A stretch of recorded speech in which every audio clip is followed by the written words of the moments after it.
في حالة من حالات كتير قوي من اللي بتجيلي عندها مشكلة غريبة، وهي ان هي بتحس انها عايزة تخلي جوزها دايما عينه مليان، فبالتالي بتتفنن وتقرا وتذاكر وكورسات انوثة وكورسات بتاع، وفعلا بتطبق، بس مش راضية عن نفسها.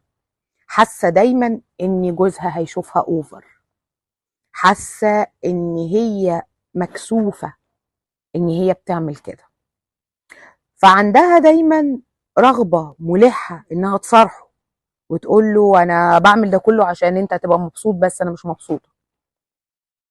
فعايزة اقول لكل الستات اللي عندهم المشكلة دي او مشكلة شبيهة، زي ان انا ابقى كل اللي بفكر فيه ازاي ابسط جوزي في العلاقة، او ازاي ما يبصش بره، اللي هي مشكلة 99% من السيدات.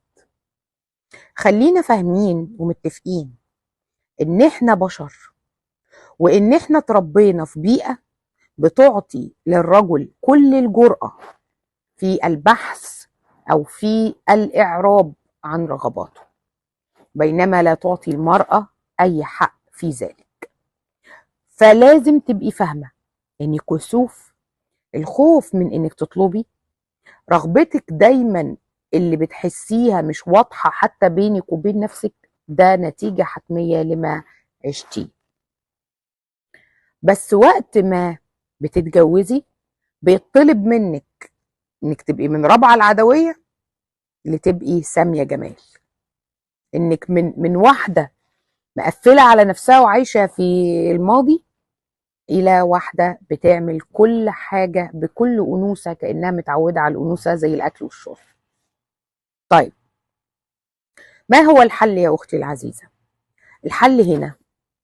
الحل انك تقرري انك ما تعمليش غير الحاجه اللي حساها.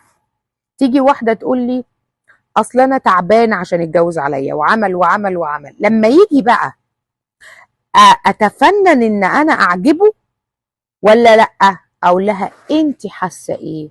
تقول لي بصراحه مش طايقاه. اقول لها يا لهوي يا لهوي، هو احنا وصل بينا الحال اني انا عايزه اخطفه من واحده ونقعد نخطف من بعض الرجاله عن طريق ان احنا نتفنن في العلاقه الجنسيه؟ ما طبعا مش هنبان، ما طبعا عمره ما هيحس، لان الحاجه مش طالعه من هنا. اعملي اللي تحسيه، ما تعمليش اللي انت مش حاساه، لان اللي انت مش حاساه هيطلع اوفر وهيطلع فيك.